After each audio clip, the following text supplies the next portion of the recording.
I'm here with Matthew Smith, who is the Chief Learning Officer at McKinsey, and we're going to be talking about the future of learning. Thank you so much for joining me today, Matt. It's really great to have you here. Thanks so much for having me, Allison. It's great to see you again. Thank you. So really, I think, Matthew, honestly, we are seeing the whole industry of learning changing a lot, changing very fast, which was already started before the COVID, but I think has been accelerated by the whole process. As a thought leader in this field, what do you think are the three mega trends that you are seeing that are shaping the future of retailing? Future of learning, I'm sorry about that, the future of learning. Absolutely. There's a lot of trends shaping retailing too. We could talk about, but no, I think there are a few mega trends that are shaping learning, and I'll maybe cheat slightly as I kind of mentally scan and give you a 3+1, if it's okay, Allison. So perfect. I'll take more than my fair share. And you know, the biggest trend actually is one that I don't think we talk enough about in learning. And it's one that I think we see a lot in McKinsey because of the work that we do across different clients. And the way I would describe it is, I think capability building is becoming much closer to the heart of value creation for more and more companies. What do I mean by this? I think people and leaders are recognizing that not just competing on talent, but being able to meet skills gaps at scale in organizations is not just sort of a nice to have, but is actually core to companies' success or even survival in a lot of cases. And so what we're seeing a lot in our own work is more and more CEOs and leadership teams thinking about capability building as a big part of what they're trying to do to transform their companies in a way that, you know, even 5 years ago, or certainly 10 years ago, haven't seen. And what's interesting to me is sometimes that conversation seems a little bit divorced from what L&D is talking about, interestingly, right? Because we may be talking about what's the latest in sort of technology, or how are we training our people effectively and all of that. And what's interesting is there's this other conversation on capability building happening in the C-suite. And so I see one huge trend in L&D as, how do we bring these conversations together? How do we actually put learning at the center of company strategies going forward, given this massive reskilling challenge that we know the world faces and so many of our companies face? Yes. So I think that's number one. It's just it's an elevation of learning and development, not fighting for a seat at the table or whatever, but actually at the heart of company strategy. So that would be number one for me. I think the second big trend that I see, or maybe I would like to see more, I think we're at the early end of it in a lot of organizations, is integration of L&D. And it goes a bit part and parcel with the first one, but to me, I think the days of L&D living as a silo off to the side either are ending or really need to end. In part, if you're gonna put it at the core of value creation, it needs to be much more central to the company. But to me, I think that learning and development in a lot of companies is very good at pumping out programs or offerings that are sometimes disconnected with the flow of how people work. They're maybe disconnected with performance management systems. They're disconnected from communications internally. And I think bringing that together and weaving that with all of those other talent management and HR and managerial interventions is something that I see a lot of companies starting to do much more. It's certainly something we're on a journey on in McKinsey, and we're trying to do more and more with how we do L&D. And I think that's a second big trend. And the third trend for me is that I hear a lot of companies talking about now is building learning cultures. And, you know, it's something that certainly predates COVID. But I think it has a lot to do with the fact that, you know, what people need to learn is evolving faster than it ever did before. Again, pre-COVID, but certainly now. All of the reskilling stuff that I was talking about. And so people need to have a desire to learn. They need to have the skills and how to learn. They need to have the opportunities to learn. And so when I talk to a lot of organizations, one of the things they really focus on is, okay, I might have all the systems, we know what the needs are in the offerings, but how do I build that learning culture? And so those are a few of mega trends, I think, that are a bit unrelated to or predate COVID. And then the plus one that I'd offer is not a new trend at all, but the biggest acceleration that I see in these times in particular. And it's maybe obvious, but I think we've made more progress in the adoption and probably more so the acceptance of digital and other non-in-person learning formats. We've made more progress in 5 months than we would have made in 5 years. And I think it's, digital learning is not a new, so it's a bit of it almost became a boring topic for those of us in the field, but it's a bit like now we have this opportunity where people can actually see what digital learning can do. And I think people are realizing that it can be so much better than what they thought. By the way, it could also be bad if it's not done well, but it can be so much better than people thought. And so anyway, that was a bit long, but those would be my top trends that I'm seeing both within McKinsey and in the clients that we're serving. I totally agree with you, Matt. Thank you so much for sharing that. And to be honest, I have a friend of mine who came up with this joke telling me that the COVID was the best CDO, the best chief digital officer ever, because really people need to become digital. They need to use Zoom, they need to use all those tools, and then all of a sudden they become much more acquainted with those technologies. I remember just complete knockdown, drag out fights that we would have sometimes with people who said, it has to be in person, that the only way to teach X or Y or Z is in person. And then all of a sudden you can't, and the debate's over and you have to do it in a different way. And then, maybe some things are different, or maybe some things are even not as good, but a lot of things are really, really good in digital formats and distance formats. Absolutely. And I think that's one thing. I think many folks within L&D were convinced of that, but now I think many folks outside of L&D are increasingly open to that. Yeah. And that definitely opens up a beautiful opportunity for us on L&D to play a role and to try to get a little bit more strategic, as you said at the beginning, through that channel as well. Matt, tell me a little bit. Let's start with the last one then. Let's start with virtualization, because that's what we're talking about right now. Have you seen some because you have a beautiful opportunity in the marketplace, looking at all different companies and what they are doing in the field? What are the best practices that you are seeing? Are things that really surprise you on how those organizations are handling the virtualization, their LNG virtualization strategy after COVID? Well, I'll give an answer that will probably be music to your ears, Allison, knowing what you're interested in. But I actually think it's experimentation is the key. And so, I won't try to go into what I think makes a good virtual program versus not. There are many people who are expert on that, and there's certainly good and bad, or better and worse in terms of the actual content and delivery and design and all of that. I think people pretty quickly got their heads around, you can't just take in person and convert it to digital. And of course, many already knew that. But I think,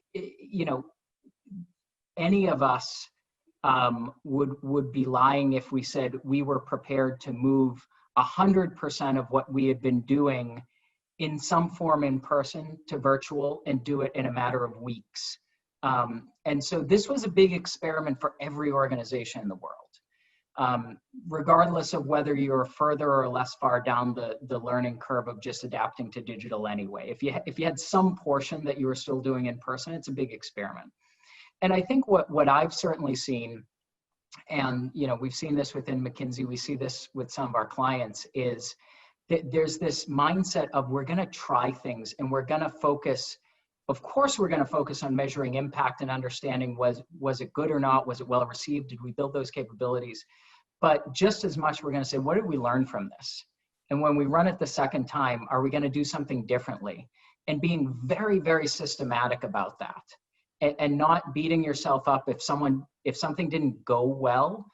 I actually don't care if a program, of course I care a little bit, I'd rather it go better, but if something doesn't go well, I'm like, okay, that's interesting, I'm curious about that. What did we learn from this experience? What are we going to do differently next time? Can we isolate the things that made it go less well? And can we learn something from that? And so I think that this mindset of experimentation is incredibly important when you're trying to innovate at the speed that we're going at now with digital learning. Thank you so much, Matt. That's really interesting. Let's come back a little bit to the more strategic issue that you were mentioning before, particularly the alignment in terms of capabilities building within the organization, the alignment between the C-suite, between the strategy of the organization, the L&D. Have you seen some, do you have any examples on mind of organizations who are dealing with that well, and how to build that? Yeah. No, I think I think there are increasingly a number of companies that have come around to this fact that putting capability building at the heart of value creation and putting talent at the heart of value creation is important. I'll start maybe with a quick anecdote, which is our former managing partner at McKinsey, as he was about ready to retire, he wrote a book. And he chose to write it about talent, not because he was actually an expert on talent or focused on talent at McKinsey, but because when he talked to CEOs, the one thing that they said they wish they spent more time on in their time as CEOs was on talent and on capability building. And then when we started digging into that topic and looking at it more, what we found is a lot of the reasons that, for example, digital transformations fail, it's because of a lack of talent or a lack of capabilities. And you just start seeing that in more and more places. And I think as more companies have tried to transform or maybe, you know, tried to get into new businesses, whether for new opportunities or survival, I think what now is starting to become more common wisdom is if you don't focus on the capability building piece of it, you could get the strategy right and you're not going to get there. And so that's why I think this element of capability building at the heart of value creation, we're starting to see it more and more. That said, we just did a study a year or two ago where we asked executives, okay, so you agree this is important, you agree you have a skill gap relative to your strategy. How would you assess your alignment of L&D resources versus your strategy? Right. And the majority of companies actually said, we don't think they're well aligned.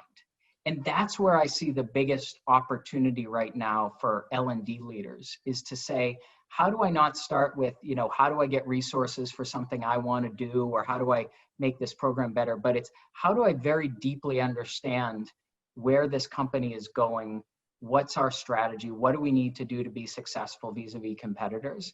And then how do I make L&D a core enabler and driver of that strategy, not as a partner or a service provider, but actually as a core driver of it. And I think that's a big mindset shift. Absolutely. That's tremendous. And I think probably one of the keys is really getting into the conversation with C-suites and understanding the strategy of the whole organization, right? To see where it's driving. That's probably one. What would be the sort of difficulties or let's say the levers that the L&D teams should play to get that conversation rolling? Well, I think the most important for me is what I call taking a mindset of business leader first, functional leader second.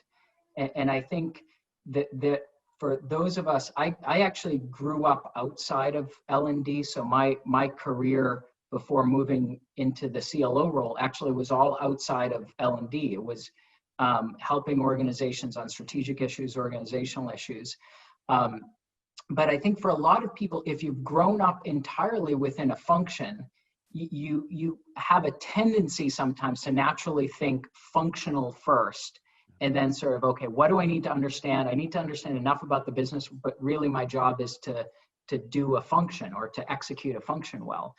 And what I'd like to see is what would it look like if you flipped that on its head and you took the mindset as an L&D professional of what if I was the owner of this business? What if I was the biggest shareholder? What would I want this company to be doing? If I was the CEO, what would be on my mind?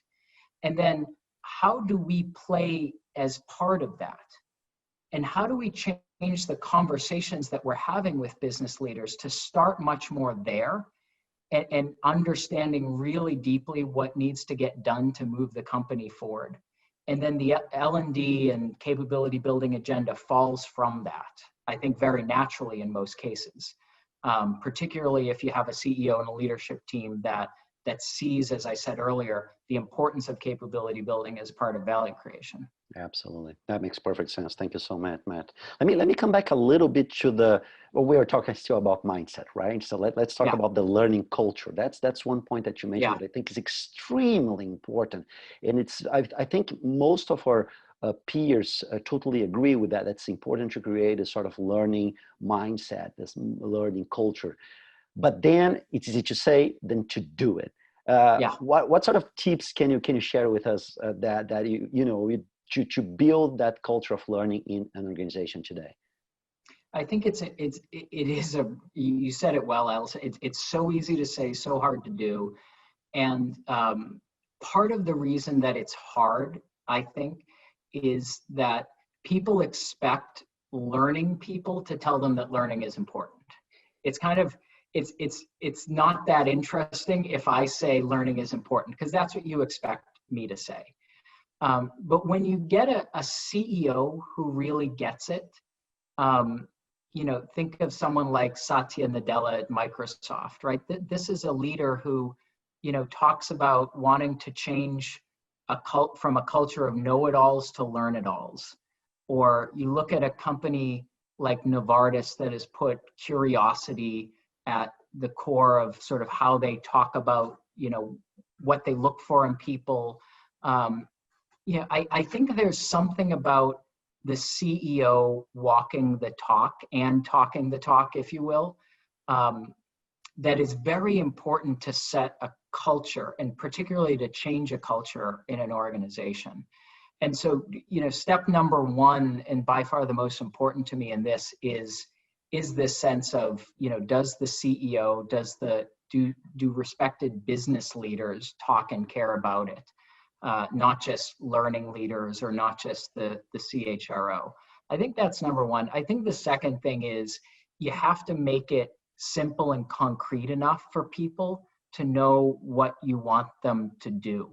And this comes actually not so much from my work as a learning leader, but earlier in my career, I was a partner in our organization practice, and I did a lot of work on behavior change at scale and how to drive organizational transformations. And what we would say is you really need to get down to a few core mindsets or behaviors that you want to shift, and then just work at those very intensely over a period of time. And you can't have 87 different things that you're telling people are important. There's a couple of core ones. And again, I think in companies that have done this, whether it's anchoring on growth mindset or curiosity or something else, but there's usually one or two clear rallying cries that everything links back to. And I think that also helps with the culture change. The last thing, though, that I'll say is it's still hard. And even if you do everything that I just said, it takes a lot of work and a lot of focused effort over time to move the needle on culture. And people are going to be looking for signals of, okay, this is all just happy talk, but really you want us to do something else. So there's a massive amount of energy that needs to be put into the system to actually move on things like this over time. Yeah. In that sense, probably consistency, sending that message, a simple one that's clear, but consistently in time, it's key to change culture, right? Absolutely. Absolutely. Yeah, that's perfect. Thank you so much, man. I really appreciate having this conversation with you.